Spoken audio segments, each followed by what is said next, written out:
My name is Rahul Sharma. I've been in the corporate America for 20 years, transforming people, transforming leaders, and ensuring that people who wants to move to the next level, they take steady steps. It's all about taking steps. We all may be great individuals, but if we have to the next level, we have to work as one team.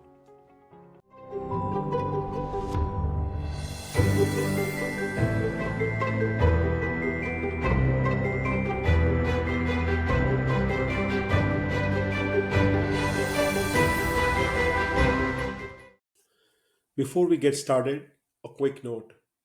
The opinions expressed here are my own and those of my guest.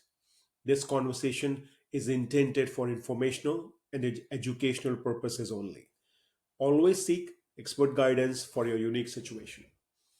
And I'm also pleased to inform you that NESDA Global is a proud sponsor for this season's podcast.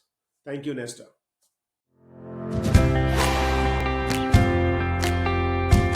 Ever wondered what it's like to have an offshore team working for you right here in the Philippines?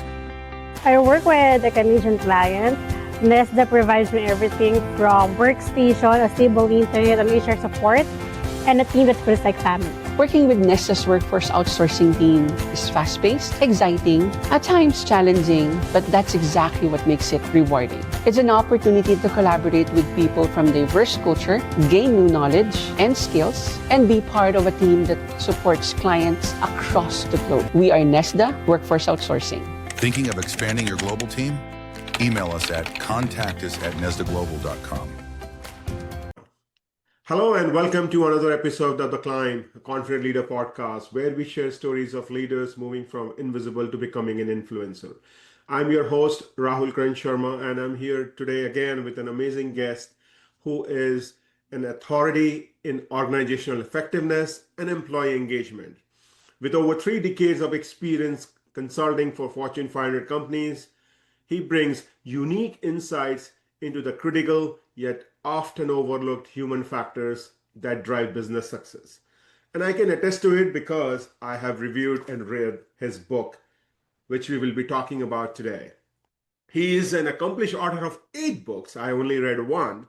His latest book is the one that I just mentioned, Engagement, What Then, Respect, How. Continues his tradition of providing practical, actionable guidance for executives. And here's an interesting fact.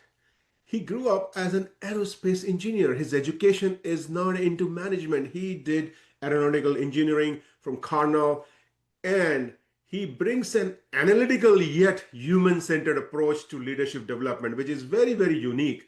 Someone coming from an engineering background talking about human angle is completely blew my mind when I read his book and got more details about him. We are honored to have him here. Please welcome John Guaspari to our show. John, how are you doing today? I'm doing well. Thank you very much. I appreciate the opportunity to talk to you today. Awesome. We are very excited to talk around this burning topic, employee engagement. I know a lot of talk is going on, a lot of companies work around it, a lot of things happens. Still, we are struggling, corporate America is struggling with 72% of employee disengagement according to a recent survey. So we would love to hear your insights around it. But before we dive into that, can you please tell us about your leadership journey? How from an engineering background you pivoted to where you are today? Well, as you mentioned, I did start out as an aeronautical engineer. I have both bachelor's and master's degrees in that field. And because I grew up in the 50s and 60s, and that was at the height of the space program. And I thought that was something I might want to do. And I was an engineer for a few years in the 1970s. And I quickly realized I just didn't want to do it. I just didn't enjoy it. Probably because I discovered I wasn't particularly good at it. And so if it's possible to demonstrate wisdom when you're in your mid-20s, Maybe I did because I remember thinking, I don't want to wake up in 5 years and be married and have small kids and not be able to change. So I quit and I went to my first love. I always wanted to be a writer. I kind of knew in my heart of hearts that what I wanted to do was be a writer. So I tried to become a freelance writer. I was living in the Boston area at the time, and I got a few things published, but excuse me, a cat has decided to join us. So I got a few things published, but not enough to make a living at. So I then took a job with a company that for whom I became the way I thought of it was as kind of a Swiss Army knife writer, in that I wrote product descriptions, marketing brochures, executive speeches. If it needed to be written, I wrote it. And the most important thing about that job is it's where I met the woman who would become my wife. And then I moved on to another job at another company where I became a marketing manager. And it was there that at that time, we're now in the mid 1980s, and the total quality management movement had become a huge deal, TQM. And it was very important. I won't bore you with the details of what my company did, but it was very important to my company. And so I worked for the vice president of marketing, and he said, we need to get smart about this TQM thing. So I had got the assignment of spending about several months going around, visiting customers, visiting suppliers, going to seminars, reading whatever I get my hands on about TQM. And what I discovered was that one of the basic tenets of TQM was that quality is not just the job of the quality department. Quality is everybody's job. Can't just talk to the quality people about it. Now, the language used 40 years ago was not, we need to get everybody engaged, but that's what it was. That was the challenge. So even though that's not what I realized I was doing, I saw a need for what I thought was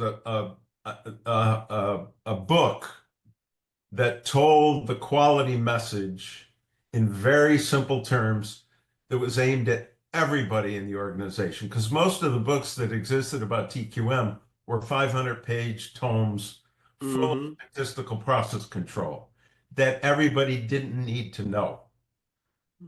The way I would describe it to people was that I care a great deal about my health. I need to know my weight, my blood pressure, my cholesterol level, and my doctor's phone number. I don't need a medical degree. I don't need medical texts. Similarly, most people in an organization don't need all those details about TQM. They need to know a few important things. So I wrote a very short, simple book designed to communicate those things. And it happened to be the right book at the right place at the right time, and it sold very, very well because I have my insight as to what the market needed happened to have been correct. And it sounds pretentious to say it was an insight. My guess turned out to have been correct. And that drew me into that world of consulting. And so I did that about TQM. But then when TQM shifted, because that became reengineering, and reengineering became lean, there's always a new next big thing that will come along.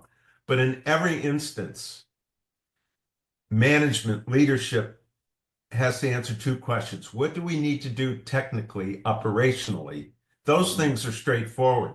But how do we get people to come along with us? How do we get people engaged? Again, it wasn't, I did consulting in that area for about 20 years and I didn't realize implicitly what I was doing was engagement. And it wasn't until after about 20 years that it became explicit that I said, oh, this is employee engagement. So it was the last 10 years of my career that it became explicitly about employee engagement. So that was the path I took and how I came to be where I am now. Awesome. So I think there was a lot of pivots you took moving from where you were to where you are. And I'm sure the path that you took would not be that easy for you because you had an expertise in something else, and then you were developing your expertise in another field altogether. So tell us what kind of mindset shift you had to go through, John, to really lead your passion, quitting a high paying job for your passion. Well, part of it was that my first love was writing, Mhm. and I was doing engineering because, again, when I grew up in the 50s and the 60s, nobody ever, it was kind of in the air, in the ether, that if you were good in math and science, then that's what you would do. Mm. And I was good in math and science, so that's what I did. But I kind of knew even then in my heart of hearts that Mm. what I really wanted to do was be a writer. But in those days, you didn't say I want to be a writer. That wasn't a real job, Mm. And so it wasn't as big a shift. In fact, it was almost a relief. I was doing something that I really liked. I mean, when I took the job for that company where I was the Swiss Army knife writer, I Mhm. was making less money, but I would go to work and felt, okay, what are they going to throw at me today? And it was interesting and it was different, and I knew I could handle it, and that was fun. And then I grew in that area and learned about that part of the world and that business. So, and the other mindset shift was I would hear people, they would say, well, we're gonna try this approach. You want to go down this path, but there's no data to support it. And I Mm. would say, well, isn't the fact that what you're doing isn't working data? Mhm. And how that to me represents data. Mhm. And maybe you ought to rethink some things and focus on some different things instead of just hammering harder and harder at making sure that the cells on your spreadsheet line up and add up. Maybe there's a human factor to this that Mm. you're just overlooking. So Mm. I think that actually was part of my analytical bent that I said, you're missing a big piece of this. So if you are looking for things that will help you and give you satisfaction, ironically, it will not always be money. In John's case, when he moved from his first job to his job that he loved to do, or I would not say the job, but the profile, and that really made him accomplished, that really made him satisfied at the end of the day. So don't just go only for money when it comes to switching the job. It could be the sense of accomplishment, it could be the sense of ownership, as well as you feel good about it. So that is very, very important.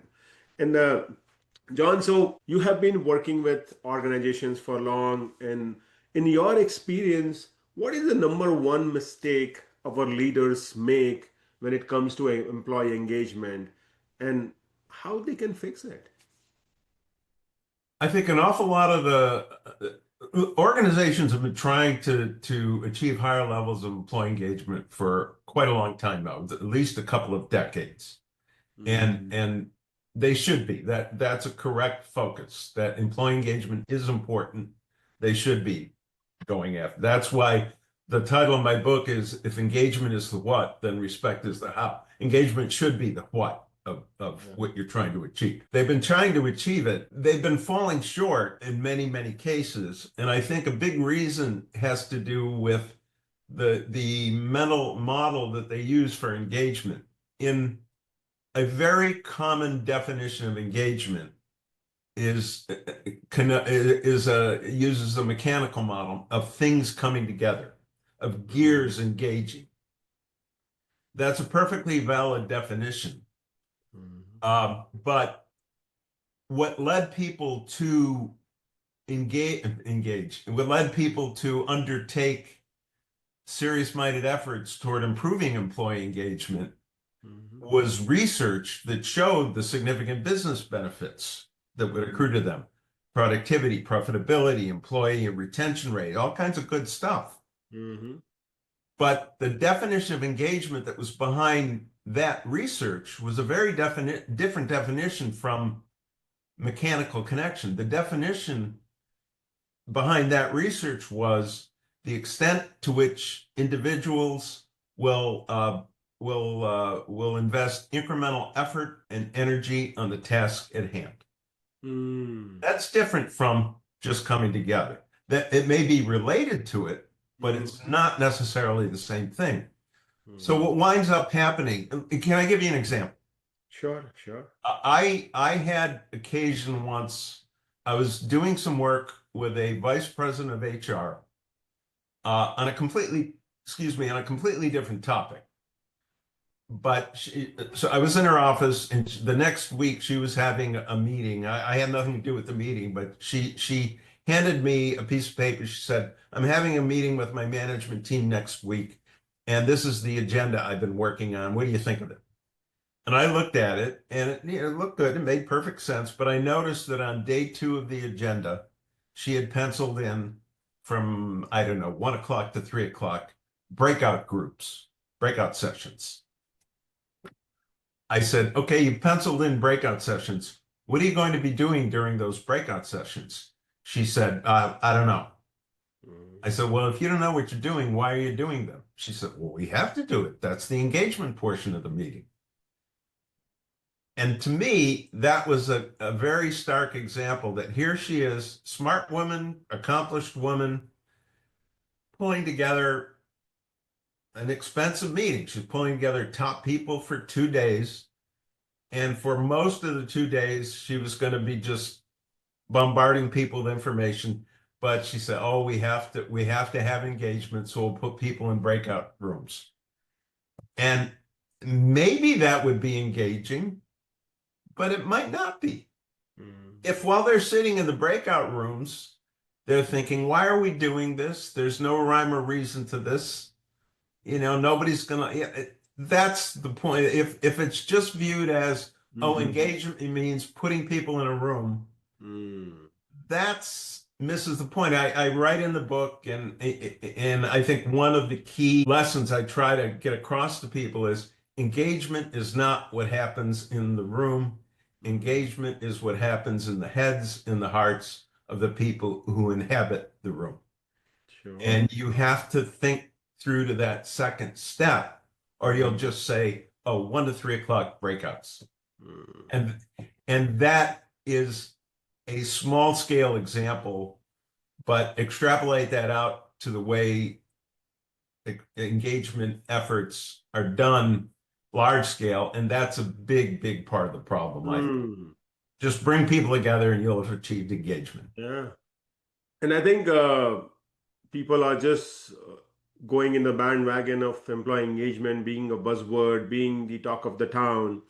But I think you are bringing up an excellent point, is the whole thought process of that research that shows that employee engagement leads to profitability or employee retention was on a different definition rather than just bringing people together. So that's the number one mistake people or leaders do when it comes to employee engagement. Just bringing people together is not gonna solve the problem. You really need to make sure that you are doing it right, and that is the number one mistake. So might make things worse. It might make things worse if you bring people together and they roll their eyes. Say, "Oh, we just did this 3 months ago, and nobody's going to listen to what we say." They could disengage. Yeah, They get cynical. sure. So Yep. Now, so you did your degree in engineering, John. So how this mindset of an engineer and then moving to the leadership consultant, how your technical background really changed or shaped your approach to soft skills? I know you spoke about your analytical aspect, but are there any other aspect of your tech background that really helped you in your approach to soft skills in business? Well, I mean, engineering is problem solving. Engineering teaches you a way of thinking, a way of looking at a situation, seeing what the problem is, and determining how to best go about solving the problem. So that's never left. And people say to me, "You went through all those years of college and graduate school and you didn't use it." I say, "I use it all the time." It gave me a mode of thinking, and it probably actually gave me an advantage in that I did have this idiosyncratic way of looking at things and applying it to in areas where the other people who worked in those areas tended not to come from that background. They might be looking at it from here, I might be looking at it from over here, and I might see things that they might not have seen. But engineering is just problem solving, and I would just look at a situation and say, all right, first you need a problem statement, and again, that's brings us back to the definition of engagement. What's the problem statement? If your problem statement is people aren't getting together often enough, that's not going to, that's the wrong problem statement. If your problem statement is how do we tap into the incremental effort and energy that we need, then you're more likely to come up with a solution to that problem. Wow, that was very different perspective that you are bringing. As engineer, you're a problem solver.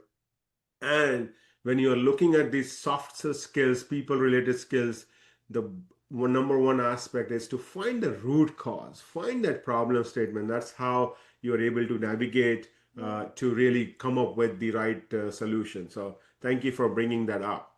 Now, most of the time I have noticed, John, when it comes to employee engagement, organizations tend to do the employee survey. Now, what are some other ways employees or leaders can measure engagement apart from the surveys? What has been your experience and how have you been doing it?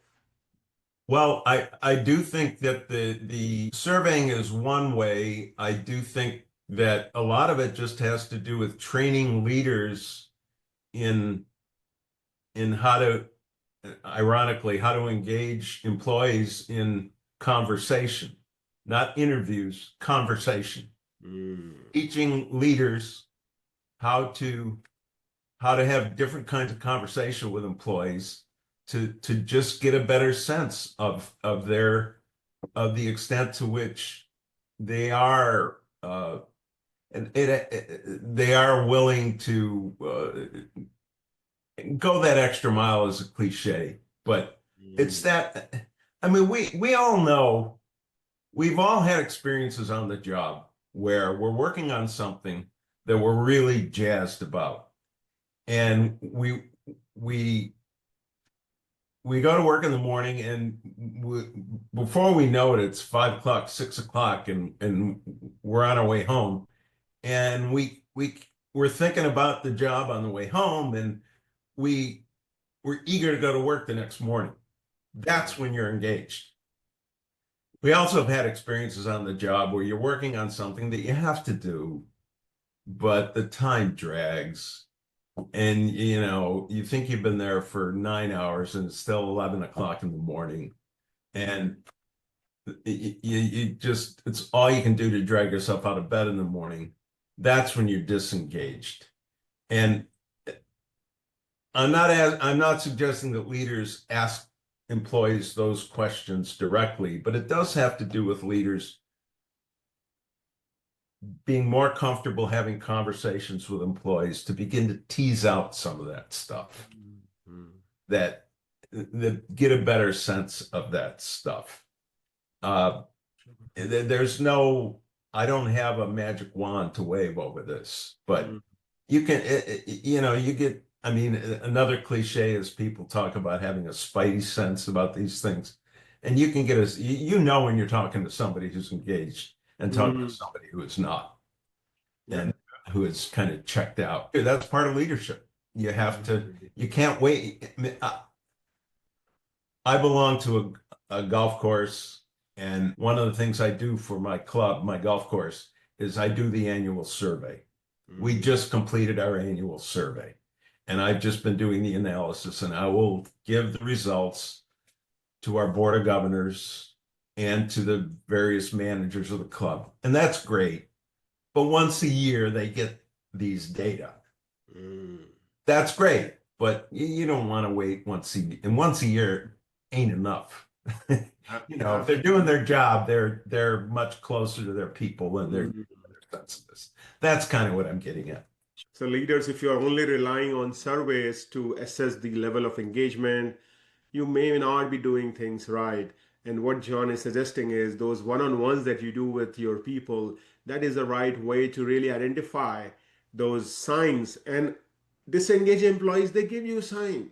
It all about you, whether you are able to catch those signs or not. That is the ability of a leader to really make that assessment that, okay, this person is checked out. You need to do things a little differently. So thank And you, John, for bringing that up.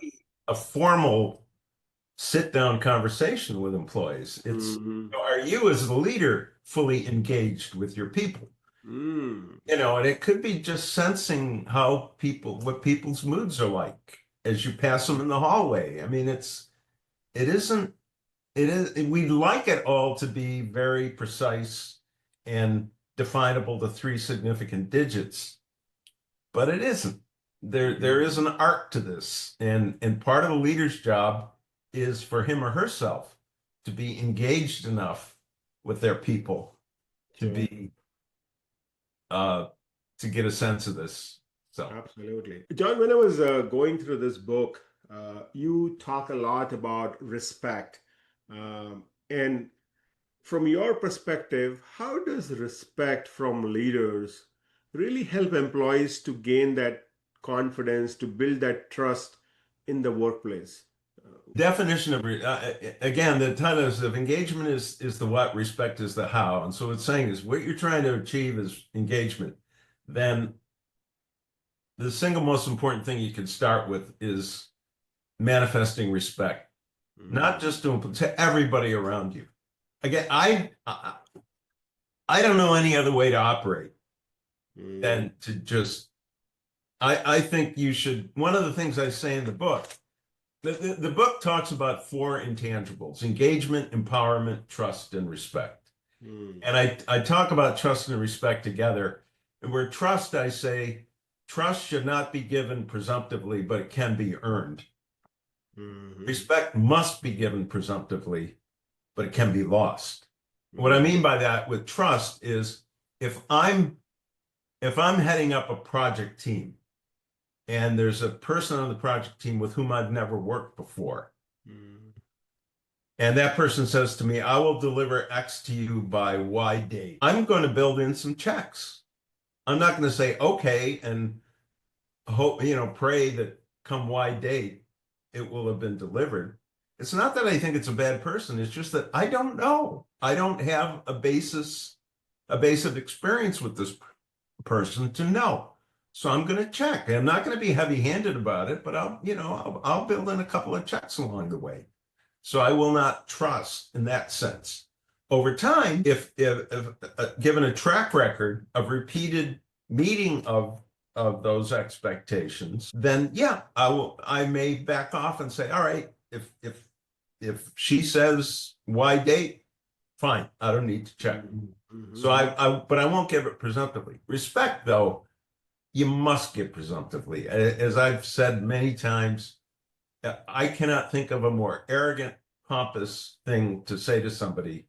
You haven't earned my respect. I said, well, who the blank are you to say you must earn my respect just because you happen to be my boss? We are equal in that sense. And it's true of everybody up and down the chain, across all functions.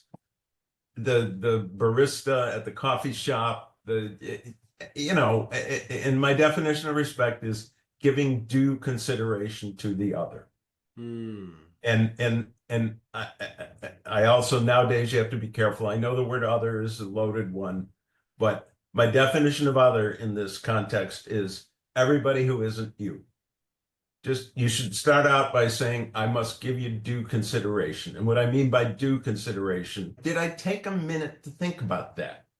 Or did I, as the boss, just say, we're going to move tomorrow's meeting to Thursday, and just send out a note to that effect without maybe adding a note. I'm thinking of moving tomorrow's meeting to Thursday. Let me know if that causes anybody enormous heartburn. Now, it may turn out somebody says, it causes me heartburn because of this. And you still may wind up saying, I hear you, but I don't really have a lot of choice. That's different. That still may be okay. But to just do it is disrespectful. And that adds up. We've all, you know what it's like to be disrespected. I know what it's like to be disrespected. And we've all done it. You know, it's a simple formulation, giving due consideration to the other, but it's hard to do. It's easy to miss that. Sure. But I think, I mean, I've seen over the years, I've had the opportunity, the privilege to work in a lot of organizations, in a lot of C-suites. And I've seen most people in C-suites, in spite of what people might think based on pop culture, are good, well-intentioned, honorable people. But I've also seen people who are jerks, and they like the fact that they're in a fancy office with a fancy title and like to throw their weight around. And the damage that does to organizations, it's cancerous. And and I just think, as a starting point, be respectful. I know that's homely. I know that sounds simplistic. I think it's simple, not simplistic. I also know it's hard to do.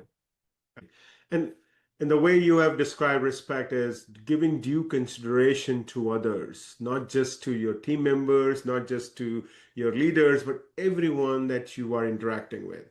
And one great way that John mentioned in his book is having a mirror next to your desk. Yeah. And every evening when you're leaving your office, look yourself in the mirror and ask that question: have you given due consideration to others that entire day? And you don't have to write it, you don't have to email the response. It is just for you to know, have you done it? So Because the answer isn't here. Yeah. You know the answer to that. So John, what are some of the simple ways or powerful ways that our listeners can increase respect in their teams starting today? Well, listen, genuinely listen. And don't, if you have a meeting, don't dominate the meeting, and genuinely listen to what other people have to say. And that, and if your history is of not having done that you can't change that overnight. But I think listening is the most important skill. I mean, this is hardly anything original with me. I mean, truly listen. Listen, and then first cousin to listening is hear what they're really saying. It doesn't mean you have to jump up and act on it. By the way, when I say give due consideration to others, I'm not saying you have to spread rose petals in everybody's path. We have a business to run. I'm simply saying, have you stopped to think about how, again, the simplest way I know to formulate it is, have you stopped to think about what you said or didn't say, or did or didn't do, affected others? Or you send out that email to your staff, read it again, and read it from the point of view of the person receiving it. And is the tone right? How are they gonna receive this? How is it going to affect them? And I know there are going to people who are going to say, oh, well, people need to grow up. People need to develop a thicker skin. Well, yeah, part of people's job is to be grown-ups and have an appropriately thick skin about things. Yeah. But it's also a cop-out to simply say, they need to have thick skin. All right. So before we move to our final rapid fire segment, John, if an organization, if a leader is listening to this conversation and they want to bring you into the mix, what are the ways they can work with you and build that respect first engagement culture? The easiest way for them to reach me would be through my website, which is my name, all one word, johnguaspari.com. Okay. We will be including that in the show notes as well. There's a link on there about how to contact me on the website. There's links to all my books. There's links to dozens of articles that I've written over the years, including just as a little, there was a 2 or 3 year period while I was on the road for many, many years, pre-internet days. To keep my sanity, I wrote a humor column for my local newspaper. So there's, under the article section of my newsletter, there's a subcategory that says humor. And so there's some old humor columns that I think people might get a kick out of. But my website's probably the best bet. Thank you for sharing that, John. Now, in the rapid fire, there will be 5 questions coming your way. Okay. The first question is a quotation you live by. Quotation I live by. There was this is something I read a few years ago. I don't remember the source. It was an unnamed rabbi who said, when I was a young man, I admired people who are clever. Now that I'm an old man, I admire people who are kind. Wow. Are you a morning person or a night owl, John? Morning. Okay. What's one daily ritual or daily routine you never skipped? The New York Times crossword puzzle. Okay. What's one leadership skill you wish someone would have taught you earlier? That I wish someone had taught me earlier in your starting career? Presentation skills. Presentation. I wound up of necessity becoming reasonably good at it because I was thrown into it. But early in my career, I was terrible at it and it held me back. Okay. The last one. If your career were a Netflix series, what would the title of season 1 be? Oh my goodness. If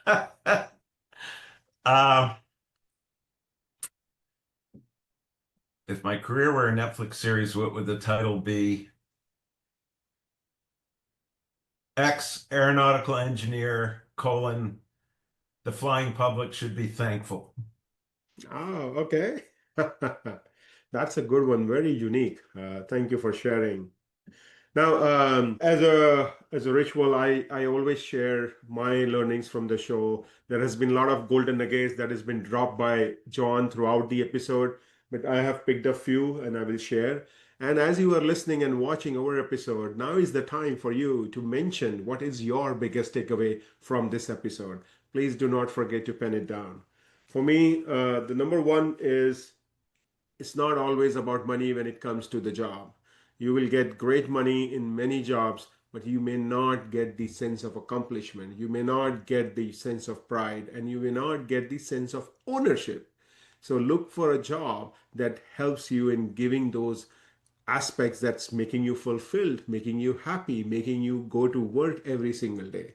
So that was number one. Number two, as John is an engineer, so most engineers, we see that they lack when it comes to the people management aspect. But for John, that was not the case. As an engineer, you become a problem solver. And when you are a problem solver, you just don't solve the problem. You actually focus on identifying the root cause of the problem. Because if you just solve the problem from the surface level, it will pop up again. So focus on solving the problem from the root cause. And for listeners who are looking to earn the respect or looking to build that respect with their team members, few things that and before that, the definition of respect that John mentioned is be considerate with all the people that you're working together. So be kind and consider everyone working together. And the three things that John mentioned, number one was listening. Don't dominate your meetings. Listen to your people. And along with that is also hearing. Don't hear to just for the sake of hearing or for sake of taking notes. Hear from your heart. Hear to give your inputs. And communicate from the perspective of your audience. Don't just write or don't just communicate just because you have to pass on the message. think before you write, think about your audience who would be receiving that information from you. That is what John mentioned, what how you can earn respect. uh, Again, there were many golden nuggets that were dropped, but these were some of the things that I picked up. And John, before we let you go, any final words of wisdom from your end with to our audience? No, I really appreciate the opportunity for having had a chance to speak with you and with them. It really is. It's the things that our parents and our teachers have taught us all our lives. If it's going back to those basics is how if you want to tap into the incremental effort and energy, it's tapping into those things. It's learning, it's going back to the lessons that we learned from when we were small children, and not being afraid or ashamed to admit that and go back to those. Well, it has been a pleasure to know you, John, and to bring you on the show and get a very different perspective when it comes to employee engagement. Thank you for sharing all the insights, all the wisdom. Thank you, John.